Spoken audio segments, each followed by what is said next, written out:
Roger, thanks a lot for joining us. So here's how I understood your story. This is what I read. You are being extradited from Spain, an ally in Western Europe, a NATO country, to the United States by the U.S. Justice Department to face life in prison, 109 years, for tax evasion. You're not a U.S. citizen. The period that you're being charged with evading American taxes, you are not a U.S. citizen. And so whenever I see a story that says the U.S. government is extraditing somebody for tax evasion to put him in prison for 109 years, my first thought is maybe it's not really about the taxes. Maybe there's something more to this story. Could there be another reason the U.S. government is angry at you and wants to put you in prison for the rest of your life? Yeah, to be honest, I think they're not really angry about taxes at all. I think they're just angry about my lack of obedience and lack of, kissing their ring. I was the first person in the entire world to start investing in the Bitcoin ecosystem and investing in businesses that made it easy for people to use Bitcoin as money and as cash for people all over the world. And I was promoting it since 2011 as, hey, stop using the US dollar, stop using euros, stop using yen, start using Bitcoin. We have an alternative in which each individual anywhere on the planet can be in charge of their own money completely without needing permission from any politician or any government anywhere in the world. And when you're a government that loves controlling people through the control of the money supply, that's very, very threatening to their control of the world. So of course they didn't like that at all. And I knew that this sort of thing was dangerous. And I thought the safest path for me would be to not be a U.S. citizen. So in 2014, I renounced my U.S. citizenship and became a citizen of the world effectively. But my new nationality is St. Kitts, which is a wonderful little island in the Caribbean. And I thought that would be safe for me. And I could promote Bitcoin from there and obey. Even though I may disagree with plenty of laws, I do my best to obey them because I know when you're advocating for things that change the world, governments don't like that and they can come after you. So I told all my tax attorneys and everybody else, we have to do everything perfect so that there's no room for the US government to give me a hard time about any of this. And more than a decade after I had already renounced my US citizenship, and just a couple of weeks after I published a book on the hijacking of Bitcoin, how it no longer works as peer-to-peer cash for the world, and it's been morphed into something that is just a digital asset that people are speculating on the price on, rather than something that can compete with the US dollar and the euro and the yen for use as currency around the world. Suddenly, right after my book gets published, that exposes how people claiming to work for intelligence agencies hijacked Bitcoin to do that. Suddenly, I get arrested and tossed in jail in Spain and trying to be extradited to face more than 100 years in prison. I'm 45 today. I think my odds of being alive with conventional technology in 109 years from now aren't looking too good. So effectively, to die in prison is what they want because they're so upset about the things I've been saying and the way I've been promoting cryptocurrency around the world. As the founder of Bitcoin.com, co-founder of XRP and Blockchain.com and a bunch of other companies, I literally seeded the entire first generation of cryptocurrency companies. And so they're furious at me for trying to have something that can compete with the US dollar as the world's medium of exchange and currency. Now, I should just add an editorial comment. I mean, I am an American citizen and will remain one, I hope. So I'm not against the US dollar in principle. It's the mismanagement of the US dollar, I think, by the people in charge of it, the US government, the Federal Reserve, has made it kind of a sketchy proposition long term. It's like their mismanagement has forced people to think about alternatives. And one of the most promising alternatives was Bitcoin. And it was, I remember very well, since I'm 55, when it first appeared, the idea was this is a way for people to conduct business, to buy goods and services without being controlled, to have, as you said, control over their own money, autonomy. And it has become instead this asset class.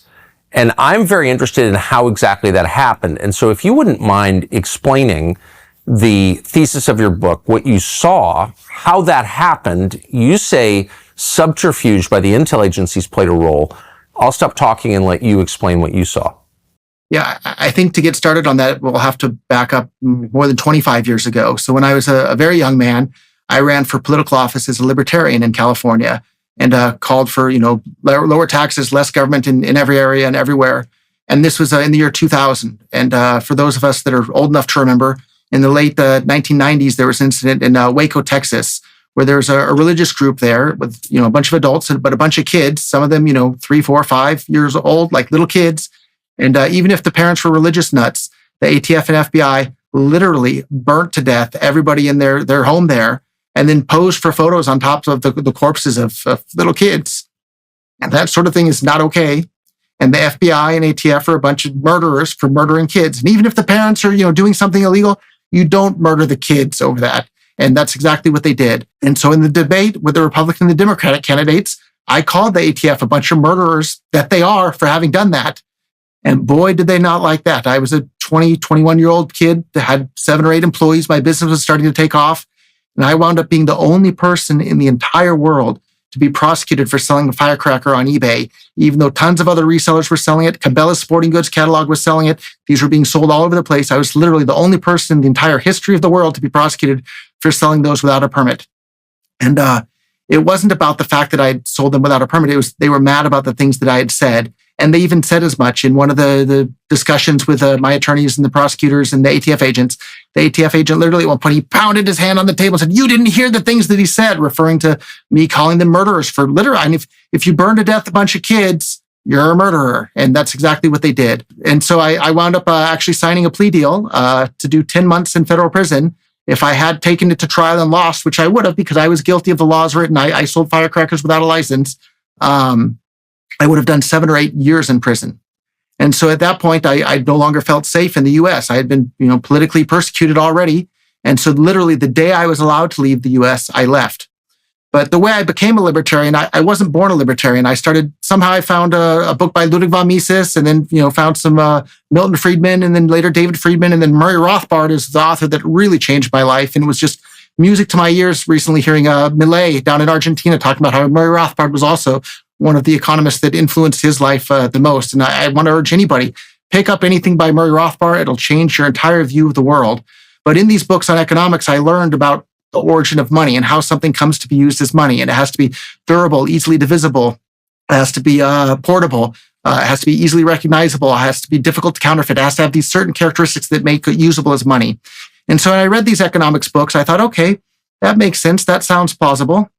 But then when I went to federal prison, inside prison, everybody's using things as money. Everybody's buying and selling things with each other. And the things they're using are tobacco, postage stamps, and top ramen soups. And if you think about it, all those things have those characteristics. They're easily transportable. They're durable. They're easily recognizable. They all have some additional use case, right? You can mail a letter. You can eat the soup. You can smoke the tobacco.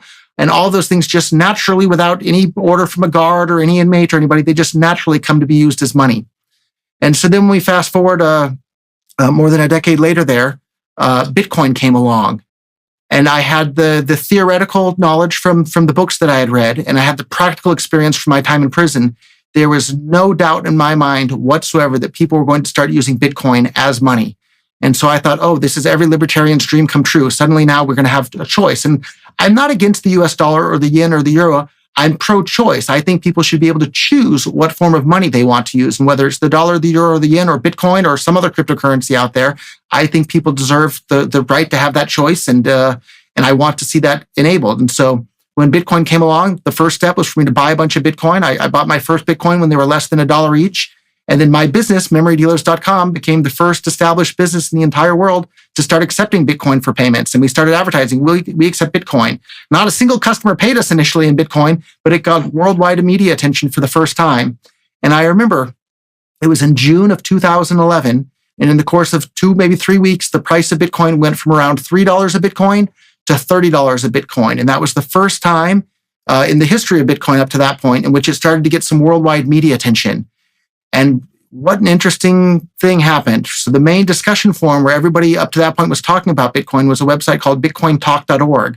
And suddenly when it was getting some media attention around the world in international newspapers, this forum that had worked wonderfully up to that point where people could discuss things became flooded with bots, just posting comments that were just, fluff and made literally, they DDoSed the forum to the point that it was unusable. And anybody that came there because they heard about Bitcoin in the media that week, they weren't able to learn about it because there was just so many posts saying, buy, sell, oh no, and just saying nothing of any substance whatsoever.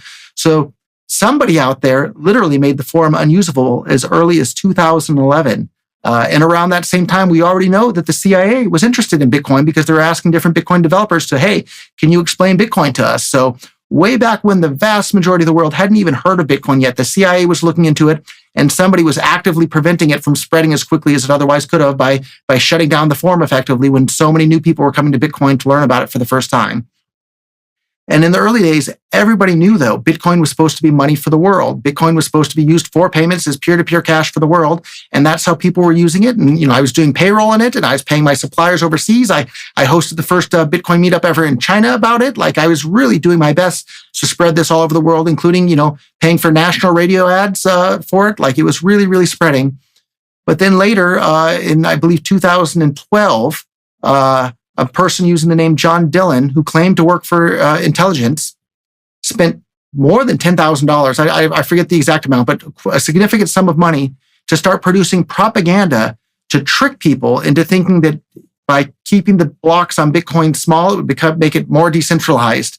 And literally the exact opposite of the truth, the exact opposite of the way Satoshi Nakamoto, the creator of Bitcoin, designed it and promoted it, and the exact opposite of the way that people were using it. And nobody believed the propaganda initially.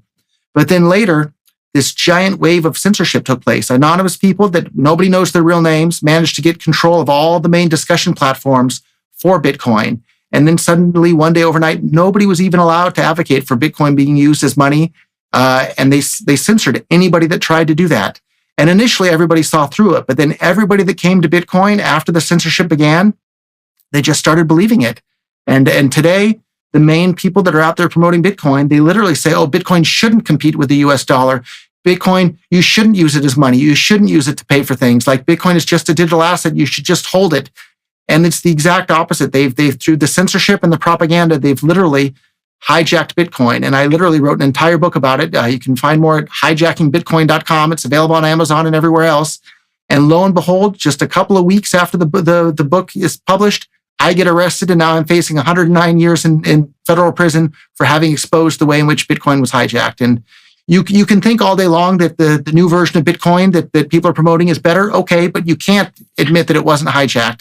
And luckily now we have thousands of different cryptocurrencies, and I support competition, right? I was never a Bitcoin maximalist or any other cryptocurrency maximalist. I'm a utilitarian freedom maximalist. Whatever gives the most utility and is the most useful for the most people around the world to improve their lives and create more economic freedom that leads to more economic growth, that's what I want to be out there and promote to the world. So a bunch of questions, but let's just begin with the core promise of Bitcoin, as we both remember vividly, was that I would be able to conduct transactions, buy goods and services privately without federal control. That there was anonymity because it was digital, and I could sort of have freedom in the things that I bought. How exactly did they control conversation about that? You say that they censored the discussion boards. Can you explain exactly how that works? So there were two main discussion platforms where everybody was talking about Bitcoin. And that one was called BitcoinTalk.org. And then another was Our Bitcoin on Reddit. And everybody was busy talking about Bitcoin in those places. And the same anonymous individual managed to get moderatorship position or ownership of both of those forums.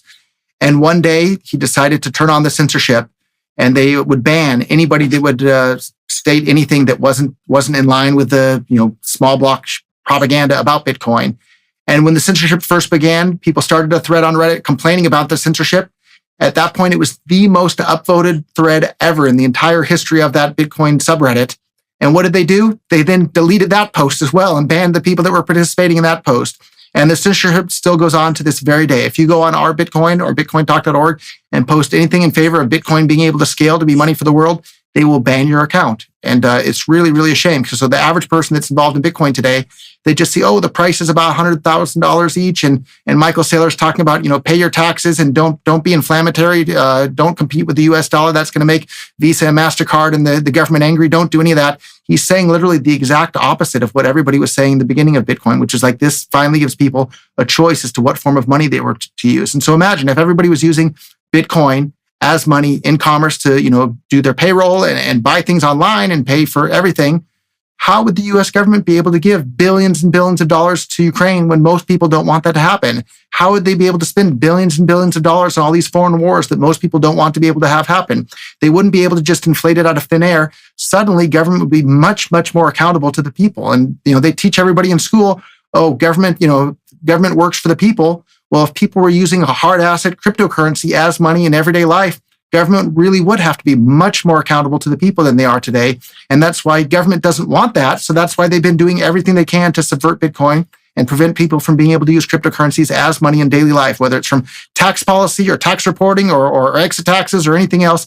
They're making it as difficult as possible. In fact, even the people that are in the studio here that we're recording this with, I offered to pay them in cryptocurrency. The reason they didn't want it is because they're scared of the tax ramifications around it, because government's going to lose control of the money supply. And if they lose control of the money supply, they lose control of most of their control of society. But if you believe in individual rights and individual freedom and people being in charge of their own destiny, it's a wonderful thing when government loses the ability to control people's lives. And that's why I'm so excited about Bitcoin. And I've been involved almost 15 years, and I've been promoting cryptocurrencies as currency for people worldwide, whether you're stuck in Spain awaiting extradition or in the US or anywhere else on the planet. Cryptocurrencies is for everybody. And they need to go head to head and compete with the US dollar and the euro and the yen and the ruble and everything else. Because when people have more choices, their lives are better off, and it results in more economic freedom. More economic freedom results in more economic growth, and more economic growth raises everybody's standard of living, which literally makes every single person's life on the planet a better off. And that's why it's such an exciting thing for me to be involved in. And that's why I'm doing it despite risking 109 years in federal prison for just telling people about these amazing ideas and technologies. So the original promise was Bitcoin will make you free, and then it became quickly through subversion, Bitcoin will make you rich.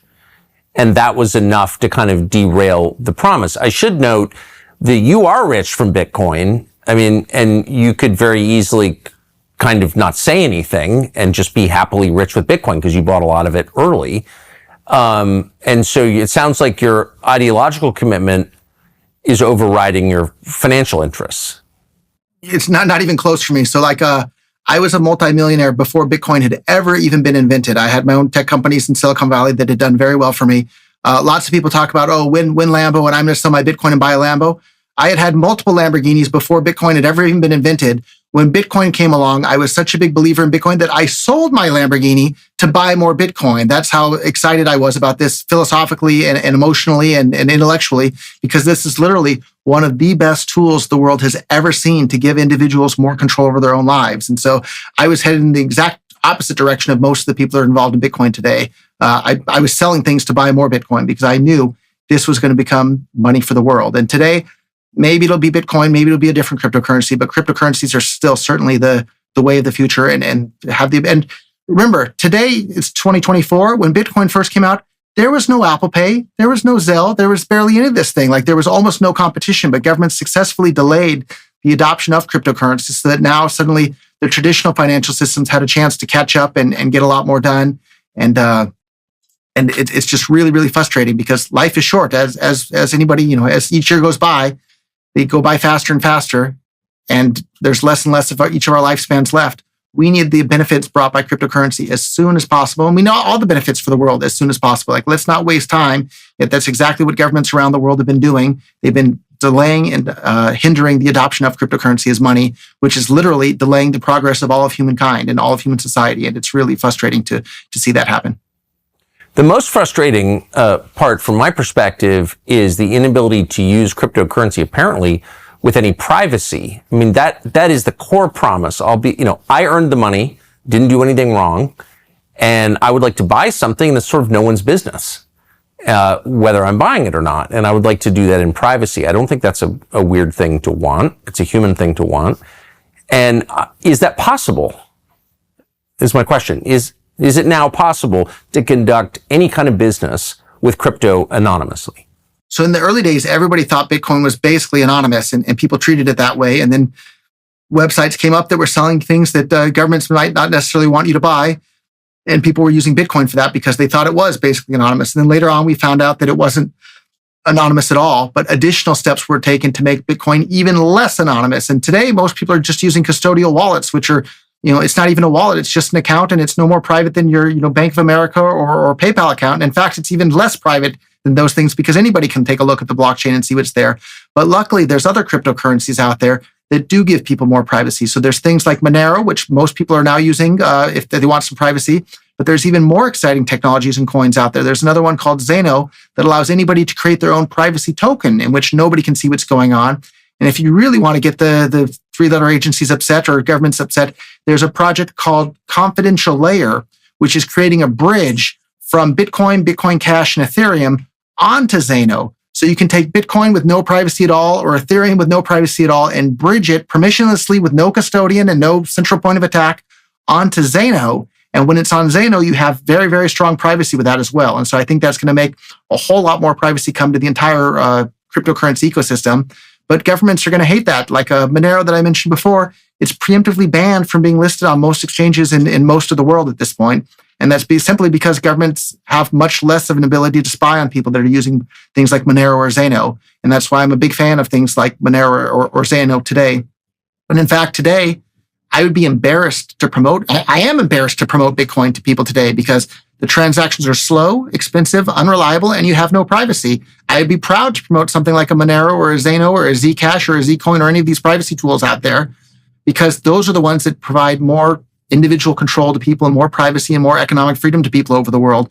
People are claiming that Bitcoin is freedom money, but I'm really afraid that they're literally building the financial prison walls around themselves. Like if you look at what's going on in El Salvador, everybody's excited about Bitcoin there, but they're all using custodial accounts that the government can see every single transaction you're making and they can freeze your account at any time. That's the exact opposite of economic freedom. That's economic government control. And so anybody that's paying attention should be really, really concerned about this. And they should be advocating the use of cryptocurrencies in which individuals can actually have control of their own money and have control over their own lives, their own destiny. And maybe that'll be Bitcoin thanks to this new technology called confidential layer that bridges it onto Zano. But, and I don't know what it's going to be, but like we need to be really, really careful because, you know, it could wind up that before we know it and before we realize it, we've built the financial prison walls around us and it's too late to get out and too late to escape. So let's be aware of this today and watch out. A lot of people in the crypto world, I think, are admirable people. I'm friends with some of them. One you mentioned, actually, people I like and admire and largely agree with. But I'm a little bit confused as to why you're the only person I've ever heard say what you just said. Why aren't the people promoting various cryptocurrencies also sounding the alarm that none of the transactions you conduct using these currencies are private? In fact, they're very easily trackable by government. Why is nobody saying that? Because the censorship and propaganda works. Lots of people are saying that, but very few people other than myself have a big enough platform or a loud enough voice to get much attention. And because I had such a big, platform and big voice, boom, suddenly I'm looking at 109 years in prison. I don't think that's a coincidence at all. And again, if the solution to ideas or people saying things that you don't agree with is more debate and more discussion and more free speech, whereas the most of the people promoting Bitcoin at this point, they've taken the exact opposite. They've been supporting the propaganda and the censorship, which, I'm on the exact opposite. And in fact, initially when the debate started happening as to what should be the proper scaling method for Bitcoin, my heart was already on what was called like the big block side, but I wanted to be open to the other arguments. And so I was just quiet and started listening. And as I tried to listen, suddenly one side started to try and censor the other side. And I already knew I was on the side of free speech. And so as soon as one side tried to censor the other side, I knew, okay, it's time for me to speak up now. I'm on the side of free speech and I'm on the side of Bitcoin being able to scale in the original way that the Bitcoin white paper described as peer-to-peer cash for the entire world. That's very different than just this speculative asset. And everyone today is excited. Bitcoin's about almost $100,000. Maybe it would have been $100,000 half a decade ago if it hadn't been hijacked and hadn't been destroyed in its usefulness as cash for the world. So you need to look at what's seen and what's not seen. And what we see today, okay, it's close to $100,000. What's not seen is what it could have been if companies like Microsoft and Expedia and these other big companies around the world didn't have to stop accepting Bitcoin because of its slow transaction fees, slow transaction times, and unreliable transactions and lack of privacy as well. So it's really disappointing. But thank you for giving me a platform to help sound the alarm because I don't want to see the entire world wind up imprisoning themselves inside of some sort of a financial prison that they're building, even if it has a cool sounding name like Bitcoin. Who is Satoshi? I don't know. And if anybody knows, I'm not aware of that, but whoever he is or wherever he is, he literally invented one of the most important things in the entire history of humankind, up there on par with how important the invention of electricity or the transistor or the internet was. It really is one of the most world-changing technologies ever. And so whoever he is, wherever he is, or they are, or she is, they deserve their privacy because clearly that's what they want. So it doesn't sound like you're suspicious that Bitcoin was created by the intel agencies as a kind of trap for people. I don't think it was created that way initially, but I am suspicious, and I do think that the intel agencies and other groups have converted it and hijacked it into becoming a financial trap. I just want to apologize. By the way, I was laughing off camera, saying you're so great at explaining this. No wonder they want to put you in prison. I shouldn't have laughed at that. It's sort of an awful thing to say because they actually are trying to put you in prison. And so rather than making fun of something so awful, I would love to know if you think you're actually going to go to prison. I mean, is there any way to stop this? Yeah, there's a lot of ways to stop this, but the most useful way, I think, is to get the public to speak out, right? Like, the more people that speak out, the safer all of us can be. And so one of the most egregious things here too is like the IRS with guns on their hips, they literally showed up at my attorney's office and my accountant's office. They raided my attorney's office, right? You're not supposed to be able to do that in the US. Like you're supposed to be able to talk to your attorneys and that's supposed to be private. And so all the information is available over at a website that supporters set up at freerogernow.org. They recently filed what's called a motion to dismiss, where you can literally see with your own eyes the U.S. government is literally lying in their indictment, and the proof is up there with the emails between myself and my attorneys. You can go and see. Please go take a look at it. Don't take my word for it. Like, take a look at that motion to dismiss. They're lying. They're lying to the court in Spain. They're just lying every which way because they don't want the world to know the truth about cryptocurrencies, that they can be used to empower individuals to have control over their own lives beyond the control of politicians who have never met you and they don't know about you in your life. And most of them don't care about you one bit. So like the fact that now people anywhere on the planet have access to money that they can use it to escape inflation, or they can use it to escape other, oppressionary tactics. Cryptocurrency is an amazing, amazing tool for freedom around the world. And governments are the opposite of freedom. They don't like people having more freedom. And that's why they don't like cryptocurrency. And that's why they're trying to shut me up. I wish I had even more hard proof, but I don't think it's a coincidence. They arrested me as soon as my book came out, and I was about to go on a big media tour promoting the fact that Bitcoin has been hijacked. And suddenly they have me arrested and tossed into jail for a month in Barcelona, and they were furious that I got out on bail. But this is the first media interview I've done since I've been out. I've been out over 6 months now. This is a really, really big deal for the entire world. This isn't just an American thing. This is literally affects every single person on the planet. And so like another example of that is, Apple. People all over the world use iPhones. Apple's an American company, but it affects every single person on the planet. Every year, new Apple products come out. People all over the planet that aren't Americans also get to benefit from it. Americans get to benefit from it. Everybody gets to benefit from it. It's the same with cryptocurrencies. Everybody on the planet, even if it's somebody working on it in the US or Spain or somewhere else, everybody on the planet gets to benefit from it. And by benefit from it, I mean they get to have more control over their own lives, their own finances, their own financial sovereignty. Governments hate that. That's why they're trying to stop it. And that's why they don't want you to read Hijacking Bitcoin, so you can hear with citations for everything how Bitcoin was hijacked. And people are promoting it today as literally the exact opposite of what it started out as. I'm a little bit surprised that the government of Spain is honoring the extradition request. I mean, the U.S. government just sent $100 billion to Ukraine without an audit, to the most corrupt country in Europe. $100 billion. Didn't even bother to audit it. And a huge percentage is being stolen. We know that. They don't care. So the idea that the U.S. government is so upset that you, a non-citizen, didn't pay U.S. taxes, which you're not even obligated to pay, is like absurd on its face. How did the Spanish government participate in what's obviously a grotesque miscarriage of justice? Why would they play along with this? If I can interject, not only are they mad about the taxes, I wasn't an American and I wasn't living in the US, right? This is like, it's so crazy. I was not American, not living in the US, and they're claiming I owe them more US taxes on the Bitcoin. Like, it's just absolute insanity. But if you look at it, when there's a political persecution, they just have to make stuff up so they can grab the people. And the most common way they do it is they use the government tax code because it's so incredibly complicated. Even people that want to comply with every last little detail and how the best professionals, like I did myself, it's too complicated. They can get you if they want you, and that's what they do time and time again. And so in regards to the Spanish government, I have an amazing attorney here, Jaime Campanier. I'm really hoping that he's going to be successful here. He's optimistic about the whole situation, but you don't know. And it's a really terrifying way to live day to day. If I win and Spain decides not to extradite me, they'll send me or my attorney a letter and say, congratulations, you're not being extradited. If I lose and they decide to extradite me, they don't tell me in advance. They'll just be a knock at my door one morning, and they'll grab me and they'll put me in jail, and I'll have zero notice whatsoever. I won't be able to return the rental car or tell the landlord or anything else. They'll literally just come to my house, grab me one morning, and I won't know in advance which morning it's going to be. It'll just happen one morning, and so it's not a fun way to live day to day, knowing if this is your last day, not in prison potentially for the rest of your entire life. And I'm cautiously optimistic that Spain will be able to see through this and see that what a politically motivated persecution this is by a bunch of people that are just, jealous. Like, if I hadn't been treated so unfairly politically the last time around when I ran for political office and tried to change the system within, I'd still be, a proud flag-waving American today. And the values of my heart are still some of the most American values there are. And if you think about it, people say, oh, you renounced your U.S. citizenship. That's not very patriotic. Are you kidding? That's exactly the values that America was founded on. It was a bunch of British people that renounced their citizenship and said, I don't like the laws you guys are passing. I'm not going to be a part of this anymore. So renouncing your citizenship is actually one of the most patriotic American-esque things you can possibly do.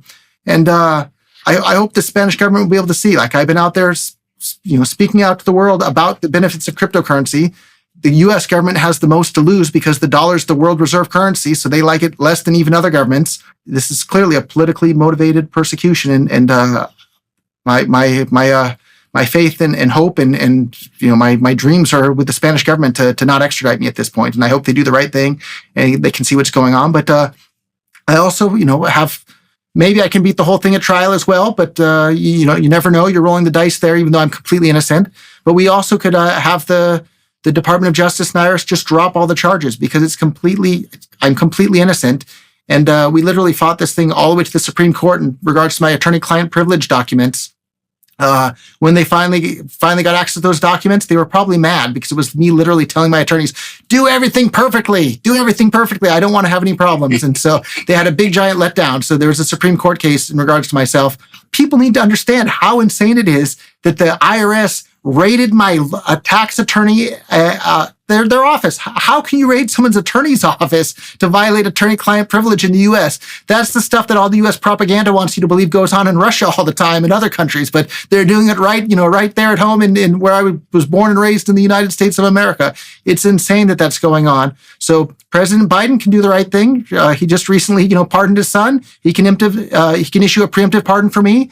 Trump, when he gets into office, if anybody knows what it's like to be the victim of lawfare, it's Trump. So I think he'll be able to see it in this case as well. He can issue a preemptive pardon for me as well, and a bunch of other people that deserve it. I'm not the only one, right? There's a whole long list of people out there that have been the victim of lawfare, and more often than not, it's people that are engaged in something that the U.S. doesn't like politically. And if you rock the boat and the deep state doesn't like it, they're going to come after you. And I'm just one more in that long list of people that they've attacked and trying to destroy their lives. If I wasn't in this business, I wouldn't believe any of this. I wouldn't think anything you were saying was true. I've just seen it so often. Just a specific point. Are you allowed to leave Spain, or are you imprisoned by Spain? Can you leave the country? So no, not only can I not leave the country, I'm on an island in Spain, off the coast of Spain, called Mallorca. I'm not even allowed to leave this island. I'm not allowed to go on a boat. I'm not allowed to do anything. And every 48 hours, I have to check in with the court and show them my ID and prove that I didn't run away.